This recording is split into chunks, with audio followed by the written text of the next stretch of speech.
The night was silent until the shadows began to breathe. At first, I thought it was the wind. Soft, rhythmic, almost human. But the windows were closed. The air was still, and the sound was coming from the darkest corner of my apartment. I live alone in a small apartment on the 3rd floor of an old brick building at the edge of town. I'm 32, a freelance graphic designer, and most of my days are quiet, spent at my desk with the low hum of my computer as background noise. The place isn't big, but it's enough for me. On most nights, I can hear the faint tick of the hallway pipes or the groan of the floorboards in the unit above. That night, I was working late. The streets outside were empty, and even the occasional car seemed to avoid passing my building. My desk lamp cast a warm, yellow light over the papers and coffee mugs scattered around. It was calm, almost soothing. Then, just before midnight, the lamp flickered. Not unusual here. The wiring has its moods. But within seconds, every light in the apartment blinked out. The sudden darkness was thick, swallowing the room whole. Moonlight slipped weakly through the blinds, stretching long shadows across the floor. I sat there for a moment, waiting for my eyes to adjust, when I realized something was wrong. The shadows weren't falling where they should. One of them lay stretched across the living room floor in the shape of a tall, narrow figure, as if someone was standing just out of sight.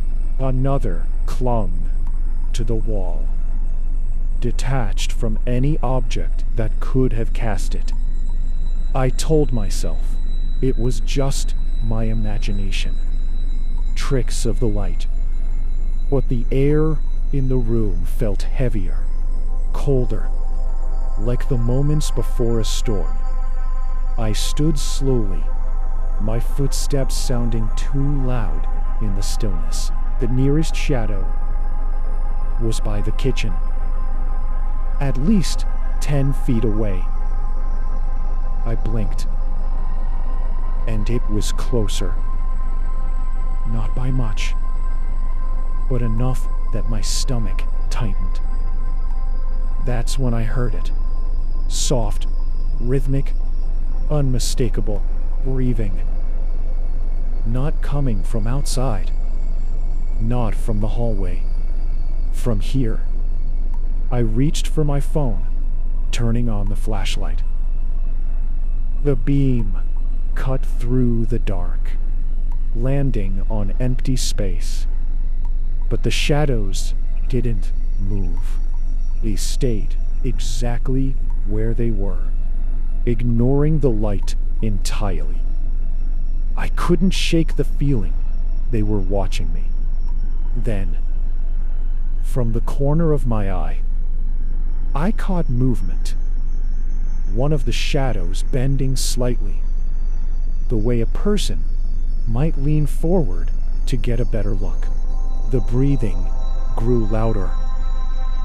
Not close, not far, everywhere.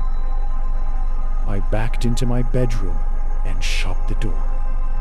My heart was pounding, but I locked it anyway, though I knew that if something wasn't real, a lock wouldn't matter. Still, it made me feel like I was doing something to keep it out. I grabbed the heaviest thing I could find an old metal desk lamp, and held it in my hands like a weapon. My phone's battery was already draining fast.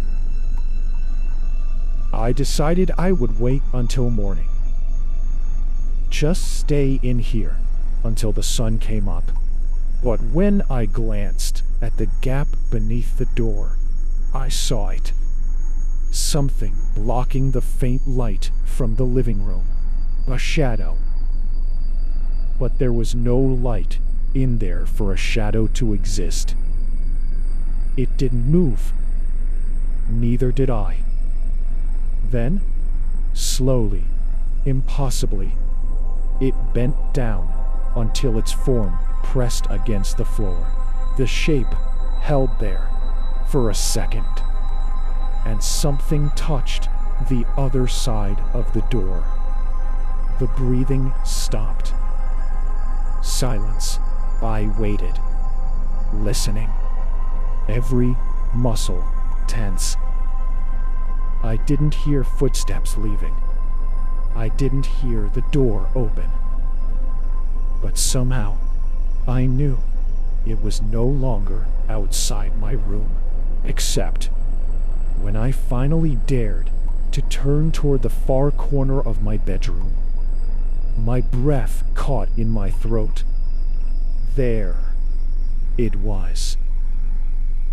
A patch of darkness, deeper than any natural shadow, standing just tall enough to be human. Still, silent, watching. I froze.